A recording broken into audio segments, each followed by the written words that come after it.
차세대 유망 산업인 드론 산업의 열풍이 교육 현장에도 불고 있습니다.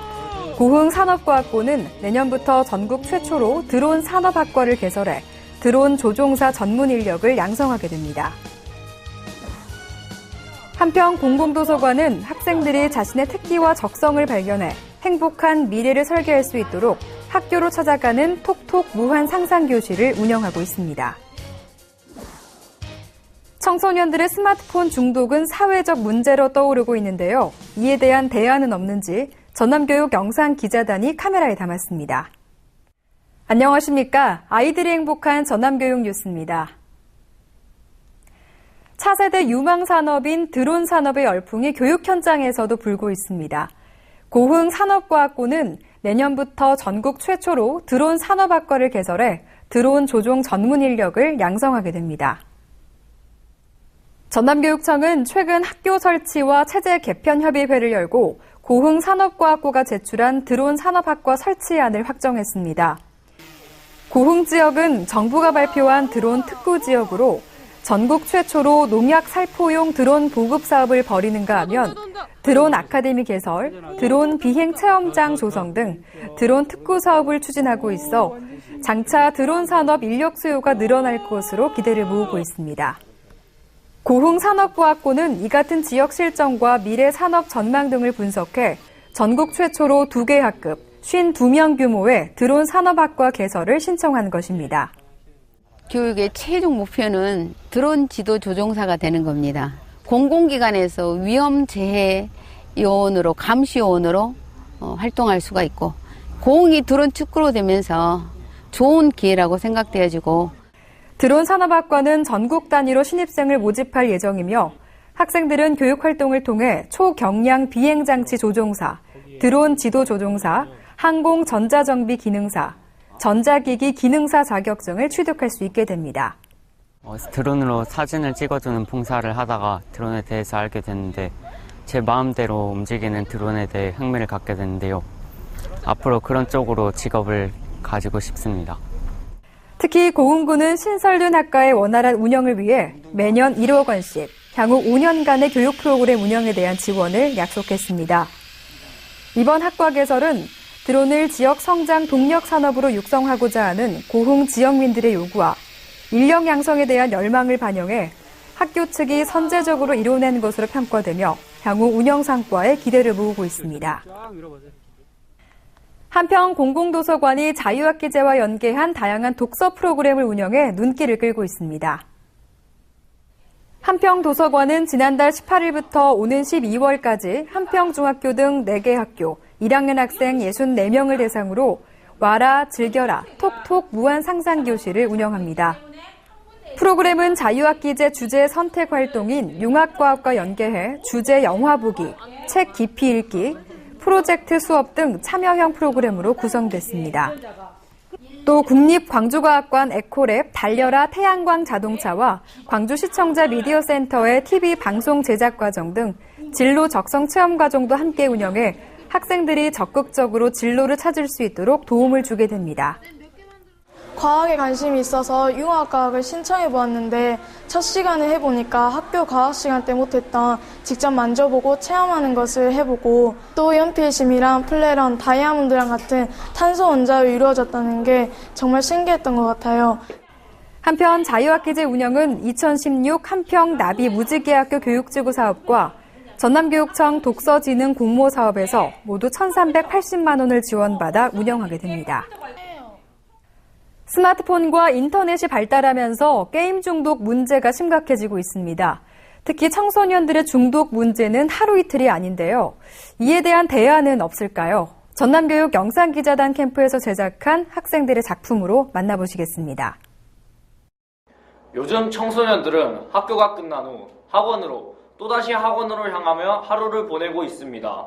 친구들과 어울려 놀아야 할 이 시기에 학업에 치중되어 놀 시간이 부족할 수밖에 없다고 하는데요. 그렇다면 그나마 남은 시간에는 무엇을 하는지, 어떠한 놀이 문화를 형성하고 있는지 김한울 기자가 취재했습니다.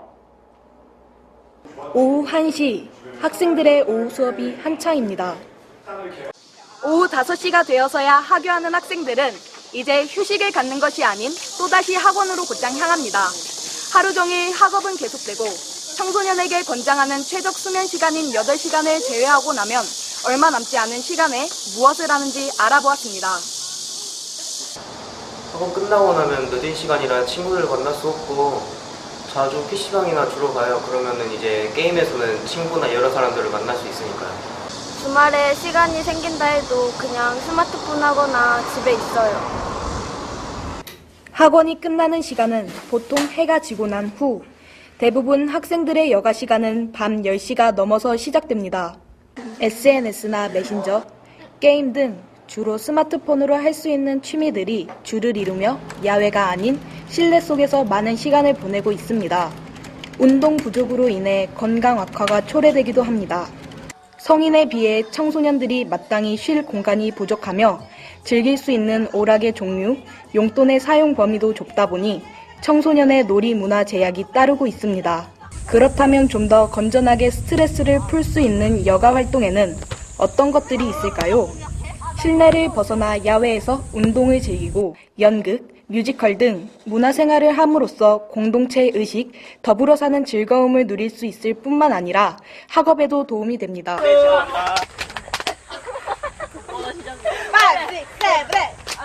청소년들의 바람직한 놀이 문화 형성을 위해서는 청소년뿐만 아니라 사회의 노력이 필요합니다.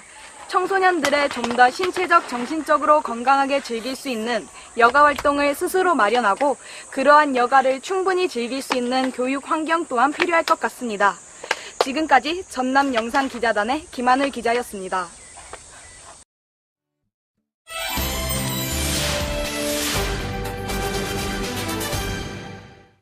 이어서 간추린 뉴스입니다. 전남교육청은 지난 2일부터 3박 4일간 전남학생교육원에서 도내 일반고 1학년 학생 177명을 대상으로 진로 탐색 구술 면접 캠프를 개최했습니다.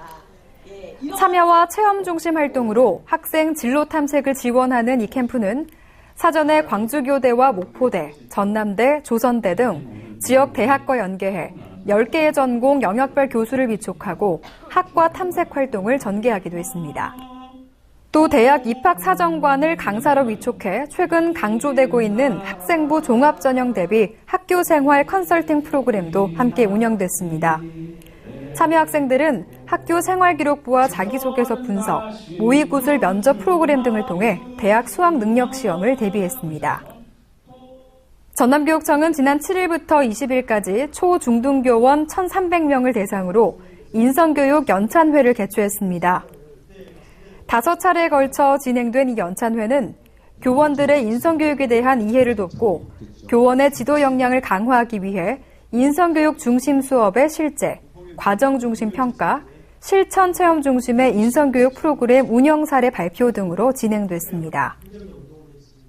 전남교육청은 지난 8일부터 이틀간 한국콘텐츠진흥원 빛가람홀에서 교육지원청 소속 위센터 전문 인력 111명을 대상으로 역량 강화 연수를 실시했습니다.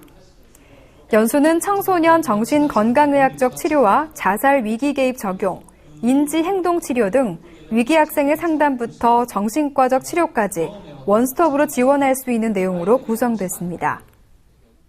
목포 해인여종은 여름방학 동안 학생들과 선생님이 함께하는 사제동행 친친 테마 여행을 진행해 눈길을 끌었습니다.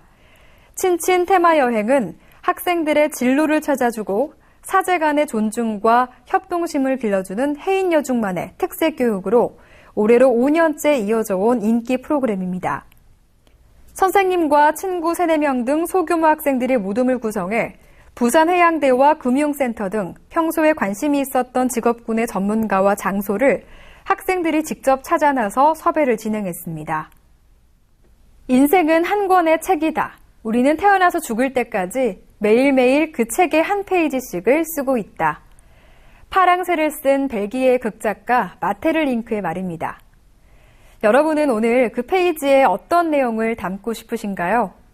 긴 연휴가 끝나고 일상으로 돌아온 9월의 넷째 주입니다. 몸은 피곤하겠지만 다시 힘을 내 만족할 수 있는 내 인생의 페이지를 채워 나가야겠죠. 이상으로 전남교육 뉴스 마칩니다. 지금까지 진행의 박지연, 수화의 김원현이었습니다.